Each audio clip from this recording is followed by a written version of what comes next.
Masaya Game Lucky Code ay hindi lang nagbibigay sa'yo ng mas maraming coins para maglaro.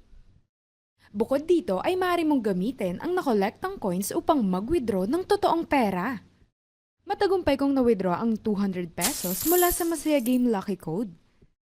Gusto mo bang malaman kung paano ko ginawa? Panoorin natin hanggang dulo.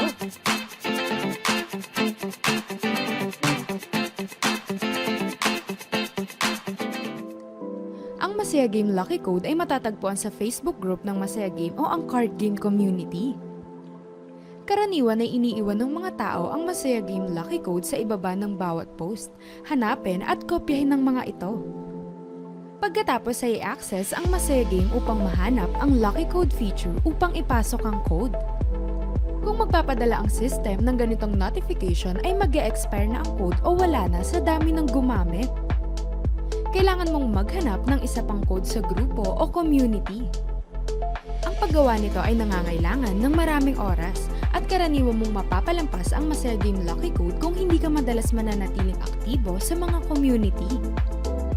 Kung matagumpay mong naipasok ito ay gamitin ang mga coins na natanggap mo upang makibahagi sa mga laro upang kumita ng higit pa dahil kadalasan ay hindi ito sapat para sa cash out.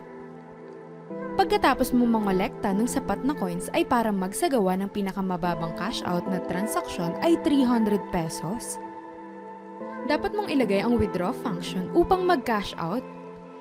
Sisingilin ka ng bayad kapag nag-withdraw ng pera gamit ang Masaya Game. Sa tingin ko ito ay medyo hindi komportable. Ako mismo ay hindi pangunahing kumikita sa Masaya Game. Ngunit sa isa pang app ay maaaring mangolekta ng Lucky Code araw-araw nang hindi nakakatakot na maubusan sila, mag-withdraw ng walang bayad, at ang kanilang laro ay magiging mas kakaiba. Na-multiply ko ang halaga ng aking deposito sa 10 at 20 beses mula nung sinimulan kong laruin ng app na ito. Ang pangalan ng app ay Tong It's Ko. Ang Tong It's Ko ay isang acronym para sa Tong It's Cash Out. Ang app ay nagmamay-ari ng higit sa 10 casino games mula sa pagtaya hanggang sa mga playstyle ng card. Sa tingin ko ay hindi kailangang maghanap ng iba pang app kapag pagmamay-ari mo ang isang app na ito. Nasa Tong It's Go ang bawat laro na gusto mong laruin.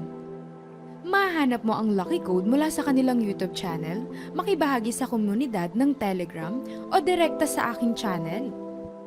Makakakita ka ng random code na lumalabas kapag pinapanood mo ang video.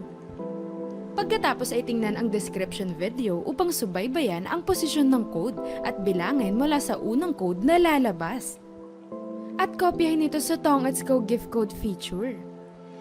Yun lang ang kailangan mong gawin para mangolekta ng pang-araw-araw na Lucky Code. Para sa komunidad ng Telegram ay maghahatid sila ng pang-araw-araw na code para malayang makolekta mo. Kapag nakapag-stock ka ng sapat na chips ay maaari mong gamitin ang exchange feature para i-withdraw ang iyong mga reward sa totoong pera ng direkta sa GCash at Maya. Ang isang simpleng operasyon na yung pag-access sa exchange feature ay pili ng halaga na gusto mong i-cash out at ipasok ang iyong impormasyon sa e-wallet. Para sa akin ay si Tong It's Go ang nagmamay-ari ng pinakasimpleng mekanismo ng kita at meron kang higit sa isang paraan para kumita.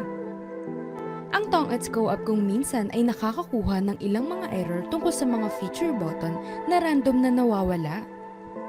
Gayunpaman ay ang error ay medyo simple upang malutas. Maaari mong i-message ang customer support system. Kausapin sila tungkol sa iyong mga problema at malulutas nila ito sa loob lamang ng ilang minuto. Ang Masaya Game ay isa pa ring application na sulit maranasan ng mga laro sa pagtaya at makatanggap ng iba't ibang promosyon. Ngunit sa aking opinion ay ang Tong It's Go ay mas madaling mangolekta ng Lucky Codes dahil mahanap ang mga ito kahit saan. Ang kanilang koleksyon ng laro ay mas komprehensibo kaysa sa Masaya Game. Sa tingin ko ay dapat mong subukan ng experience sa Tong It's Go sa susunod na maisipan mong subukan ang mga card game o pagtaya. Gamitin ang aking referral code kung gusto mong sumali. Sa ngayon ay paalam at magkikita-kita tayo sa susunod na video.